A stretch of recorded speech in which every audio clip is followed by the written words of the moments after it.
عام طور سے گھروں میں خواتین پڑوسی سے نمک ادھار لے لیتی ہیں. اب یہ ادھار والا مسئلہ ہے نا, ادھار میں بھی سود ہوتا ہے نا. سود کی دو قسمیں آپ نے پڑھا, ایک تو جو ہے اضافہ کر کے دیا جاتا ہے, ایک ادھار والا سود ہوتا ہے, ربان نسیہ ادھار والا بھی سود ہوتا ہے. تو خواتین گھروں میں کبھی آٹے جو ہے, کبھی نمک, کبھی چاول, کبھی دال ادھار لے لیتی ہیں. مثال کے طور پہ ایک خاتون پڑوسن سے نمک لے رہی ہے ادھار, بدلے میں وہ نمک واپس کرے گی. معاملہ نمک کا نمک سے ہو رہا ہے, نمک لے رہے ہیں ادھار, جائز ہے یا ناجائز ہے؟ جائز ہے.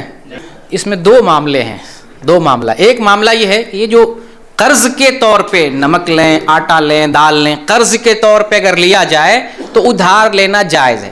بطور قرض, بطور قرض ادھار لیتے ہیں, لیکن ضروری ہے کہ جتنا قرض لے رہے ہیں اتنا ہی واپس دینا ہے. جتنا نمک 1 کلو لے رہے ہیں پڑوسن سے تو 1 کلو ہی ریٹرن کرنا ہے. اگر وہ اپنی خوشی سے کچھ زیادہ دے دے کوئی مسئلہ نہیں, لیکن شرط نہیں لگانا ہے.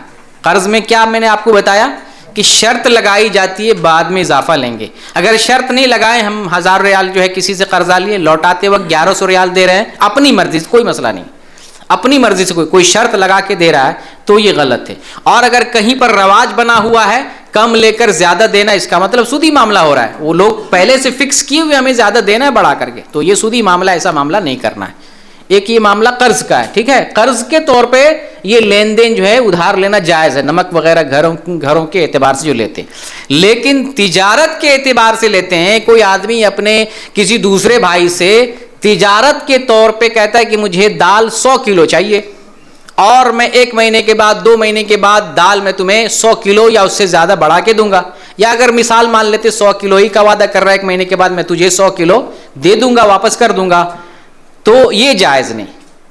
تجارت اور کاروبار کی حیثیت سے ادھار لینا جائز نہیں, کیونکہ دال ایک طرف لے رہے ہیں, دوسری طرف سے دال واپس ہے, تو دال کا دال سے مقابلہ ہو رہا ہے نا, تبادلہ ہو رہا ہے.